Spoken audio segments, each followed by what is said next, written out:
আমি আর এই মহিলার সাথে এক ঘরে থাকতে পারছি না। তুমি কিছু একটা করবে নাকি আমি নিজেই বাড়ি থেকে চলে যাব?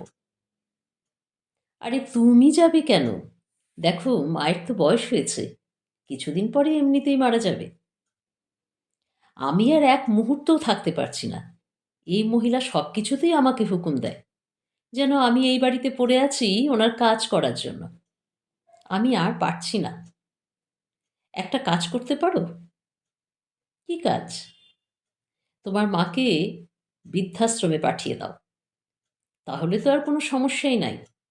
ওখানে ওনার বয়সী আরও মানুষ আছে। বৃদ্ধাশ্রম? এটা কি ঠিক হবে? হুম, আমি এই বুড়ির মরার অপেক্ষায় থাকতে পারবো না। আর না হলে খাবারের সাথে বিষ মিশিয়ে দিই, একবারেই ক্লিয়ার। কি? আমি যেটা বলছি সেটাই, তুমি বলো কোনটা করবে।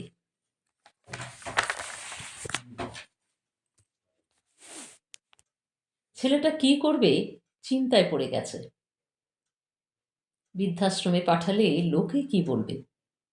অন্যদিকে আড়ালে দাঁড়িয়ে ছেলে আর ছেলের বউয়ের কথা সব শুনেছে মা। মায়ের চোখ দিয়ে টপ টপ করে পানি পড়ছে, মায়ের বুক ছিঁড়ে কান্না আসছে।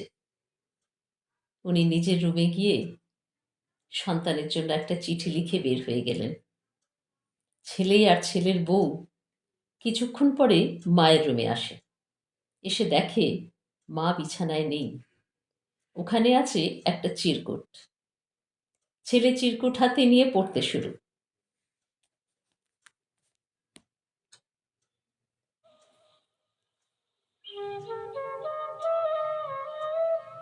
বাবা, আমি চলে যাচ্ছি, আমাকে আর মারতে হবে না, আমাকে নিয়ে চিন্তা করিস না, আমি ভালো থাকবো, তুইও ভালো থাকিস, তোর বইয়ের খেয়াল রাখিস।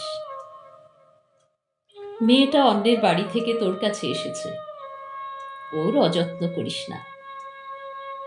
জানিস খোকা, তোর বাবা মারা যাওয়ার পরে তোকে আমি অনেক কষ্ট করে বড় করেছি, নিজে না খেয়ে তোকে খাইয়েছি। তুই আমার খুব আদরের ছিলি খোকা। তুই যখন ধীরে ধীরে বড় হচ্ছিস, তখন মনে হচ্ছিল আমার ছেলেটা বড় হয়ে এই অভাগা মায়ের যত্ন নেবে। সব সুখ তো সবার কপালে থাকে না, আমার কপালেও নেই।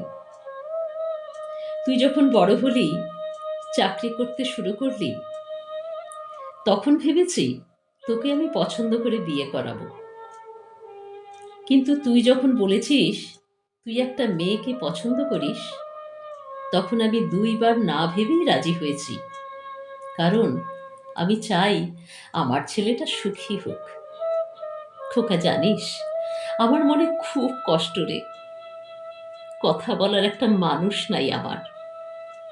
তুই কি বলতে পারবি শেষ কবে তুই আমার সাথে বসে একটু কথা বলেছিস?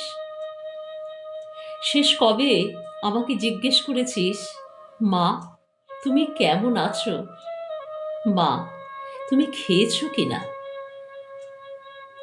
আমাকে শেষ কবে তুই মা বলে ডেকেছিস? আমি সব সময় অপেক্ষা করতাম আমার খোকা আমাকে একবার মা বলে ডাকবে। অনেক দিন হয়েছে তোর মুখে মা ডাক শুনি না। আমার কলিজার ভিতরের আগুন তোর একটা বার মা ডাকেই নিভে যেত। আমার তো খুব ইচ্ছে করতো তোর সাথে একটু বসে কথা বলি।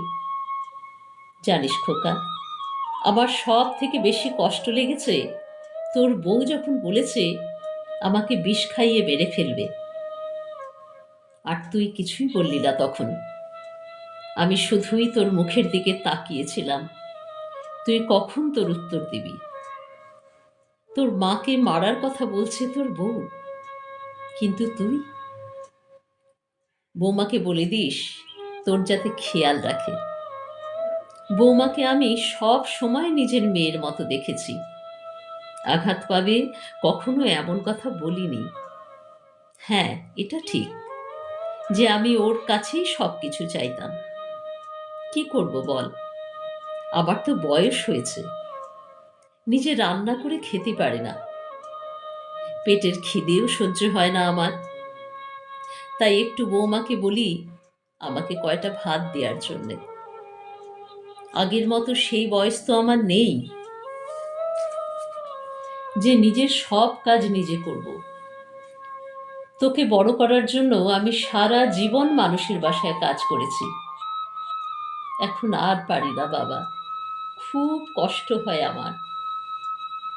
অসুস্থ হয়ে বিছানায় পড়ে থাকি, তুই অথবা বৌমা কেউ আমার খোঁজ নিতেও আসিস না।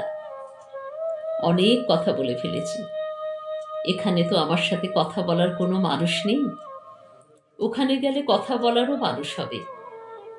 তোদের জন্য আমার দোয়া সব সময় থাকবে, তোরা ভালো থাকিস। ইতি তোর বাসার আপদ।